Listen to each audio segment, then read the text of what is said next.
You can't see it, but I'm wearing a pinstripe pair of pants. These are a black pinstripe suit, so I thought I'd wear a pinstripe ball cap to kind of match it. What are we going to talk about today? Well, I got thinking about camp. A lot of you have probably been to camp. Camp can be a lot of fun. Or you can go in with maybe a bad, rotten attitude and you'll just have a miserable time. Nothing will be any fun. When we have camp, we play all kinds of games. We play relays, run relays. We play games we've used raw eggs and shaving cream, and we've played like a game of softball. Only we used a tennis ball and a tennis racket. Hit the ball, man. If you hit that sweet spot on that tennis racket with that ball, that thing will fly way out in the outfield. We've had a lot of fun. We played tug of war with a big rope. Swam in the river, swam at heated swimming pools. We've had a really good time. We've had all kinds of crafts and we played bingo. We've had really good meals. We've had campfire. We've roasted marshmallows and hot dogs around the campfire. We've made s'mores and had all kinds of fun. And slept in our bunks. I've even figured out a way to put an air conditioning in the boys' bunk, and we slept in a nice. It was like 65 degrees every night. And the girls slept across the way, and their air conditioning didn't kind of work, and the window that they had, and at least they had fans. I remember when I was in high school, after 10th grade, I went to work at a camp down in Virginia. It was called Green Mountain Camp. And I worked there for probably about 6 weeks of the summer. Just I cut weed, I used a weed whacker and just and pushed a lawnmower and just helped out, took the trash out. Just kind of, I was almost like a groundskeeper that summer. And then after I graduated from high school, I went back to the same camp, and I was getting ready to go off to college in the fall, but I was free for the summer, and I worked at that camp again. Only this time I was a junior counselor. I worked with the boys, and we played games and had a lot of fun. I remember, though, at night, it was the middle of the summer, middle of June, July, and when it was time to go to bed, you would lay on your bunk, and there weren't any fans, there weren't any air conditioning units, and it was hot. And you might cover up with, you wouldn't cover up with anything at first, and then maybe as the temperature dropped, and it was in the mountains, and so if you're familiar, if you live in the mountains, you know how it could cool off in the mountains. And so in the middle of the night, I'd wake up and maybe need the sheet or a light blanket to sleep the rest of the way through the night. But if there was anything that was miserable about camp, that was the part I didn't like. But boy, camp was so much fun. As a kid, I remember going to camp. And I hope and pray that this thing will be lifted and we'll be able to do something like that this summer, that it won't be taken away from you young people. I hope you get to go to camp, and if you get to do something like that, enjoy it. Even if it's hot through the night. Just enjoy your stay there. I remember one particular week, it was called Wilderness Week, and another fellow that he became a pastor there down in Stevens City, Virginia. His name was Eric Farrell. And I don't know how old Eric was, but I guessed he was about 6 or 8 years older than me, and I was a high school graduate, so I was about 18. So I guessed Eric to be about 25 or so, and he was a lot of fun. And the camp decided they had a special week called Wilderness Week, and Eric and we were the two counselors. He was in charge, and I was his helper, and we had two inflatable rafts, and we had 5 junior high or high school boys that signed up to go with us for 5 days on a wilderness week. And we hiked through the Shenandoah Valley and floated down the Shenandoah River for part of that trip. The river, a submerged rock. We wrapped all our clothes and our sleeping gear and things like that. We wrapped all that in plastic and thought we did a good job, but we were floating down the Shenandoah River, and a rock, submerged rock that was real sharp. Our both rafts floated right over that submerged rock, And that rock sliced the bottom of our rafts, and everybody and all their supplies, everything went down in the middle of that raft into the river, and we just kind of bobbed there in the river.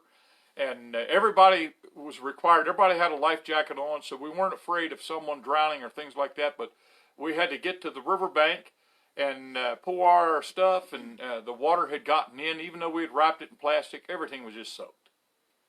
And I remember that as we set up camp, we had some rope with us, and we strung rope. We built a fire, a pretty good-sized fire, not a bonfire, but a pretty good-sized fire in the middle of our campsite. And then we strung rope around all the trees out a little ways from the fire, and we hung everybody's sleeping bag and their clothes and stuff on those ropes. And they were dripping. They weren't completely soaked, but you couldn't sleep in them. They were too wet. And so we hung them there, and we actually slept that night on the ground wrapped in our plastic. Instead of the sleeping bag, we slept on the ground, probably used a rock as a pillow, like Jacob did from the Bible. And, that was how we survived that night. And the things were dry pretty much, and we wrapped everything back up, and we were able to use our sleeping bags the rest of the week. The different people from the camp would meet us at different locations as we trekked along and hiked. They would meet us for a meal, or one time they said, you're going to have to find forage and you're going to have to find something to eat in the woods. And we ate raspberries that day for lunch. I remember that. It makes you appreciate a real lunch that when you get a real lunch. Another night, when it got dark, we set up camp, built a little fire, and we started sleeping. And I noticed right away I started itching, and people started getting up, and here we had camped too close to a fire ant nest. And through the night, those fire ants decided they liked the taste of campers, and they were biting us. They were in my sleeping bag. We turned our sleeping bags inside out. We moved camp in the middle of the night to get away from them.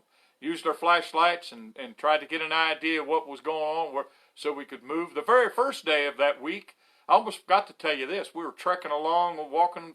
I was bringing up the rear end, and Eric Farrell was in the front. We had 5 boys between us, and all of a sudden we heard the distinctive, and we knew it was a rattlesnake. And we were walking on an old logging road that was really deep in leaves, probably at least 1.5 feet of leaves. And that noise seemed to be coming from the leaves.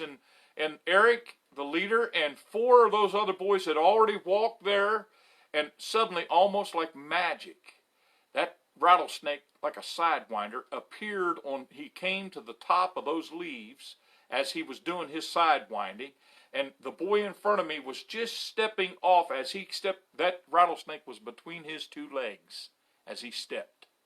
And of course, I stopped and did a detour up on the bank off the logging road, and that rattlesnake curled up on top of those leaves in a striking pose and rattled fiercely. And you may ask, well, what did you do? We just kept going. We never fooled with the rattlesnake. We just thought, well, the best thing we can do is make tracks and get away from him. And we thank the Lord that young man or myself wasn't bitten by that rattlesnake. We were out far away from any help. We had a couple of those old-time snake bite kits that come in these little things, and you use the end you cut it and then suction the poison out, but we don't know what would have happened. It could have been deadly that day. And God spared us. The thing I really remember about Eric Farrell, though, our leader that week, the 5 boys began to moan and groan and complain. This was rough. And all week long, for the first couple days, when the rafts split down through the middle and were cut, and we had to sleep under our plastic for at least 2 days, those 5 boys bellyached about everything. And Eric Farrell, rather than kind of get on them, he used what you would call reverse psychology. And he started to moan and groan with them about everything. In fact, from the other raft, I was surprised at the things that Eric was finding to complain about. The sun was in his eyes. The wind was blowing. Can it be still? You guys are splashing me with water off the oars. I don't like where I'm sitting. He just kept it up. And it wasn't too long, the boys began to snicker and laugh at him. And they were getting the message. Wow, this guy, we were complaining, but he's taking it to another level.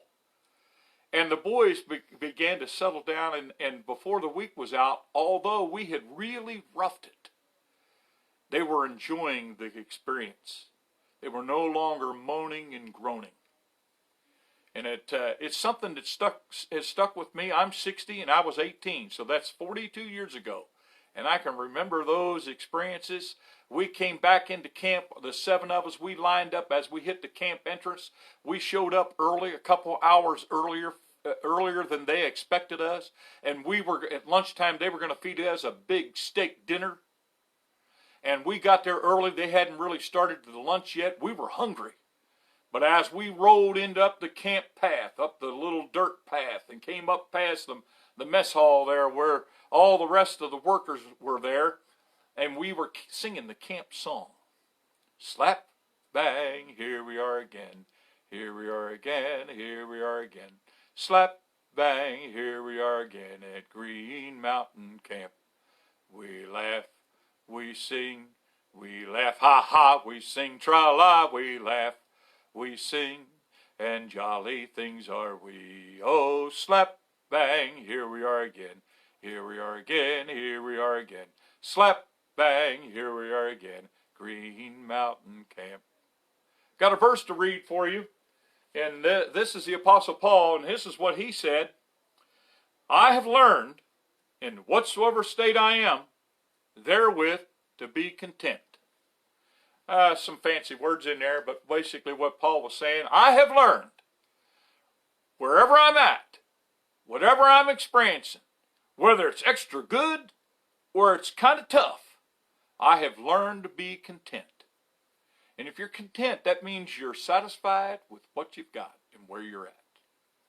Those boys on that camping trip, they learned that lesson that week, and they became content, and we had a good time. I can't remember their names. I don't know where they're at. Maybe one of those boys has told that story, and someone will watch this today and say, that was my uncle. He's told me about that. And so who knows? It might turn out. On a sad note, I want you to know that my friend Eric Farrell, he became a pastor out at Shenandoah Valley Baptist Church in Stevens City. But Eric Farrell is very, very ill right now, battling Alzheimer's or dementia, and struggling. Probably doesn't have a whole lot of those memories anymore about what we did when we were young. But he was a man that served the Lord, and was a man that always demonstrated that that I am satisfied with where I'm at. He was a lot of fun to be around. A lot of people have known Eric Farrell over the years. So if you take a minute and pray for Eric Farrell, that'd be a really good thing. Pray for his family too. And remember, today is the National Day of Prayer. If you'd like to meet us at the church, Maysville Bible Brethren Church, we're going to meet at noon in front of the church and at 7 o'clock this evening, and we're going to have a little prayer time. God bless you. Have a good day.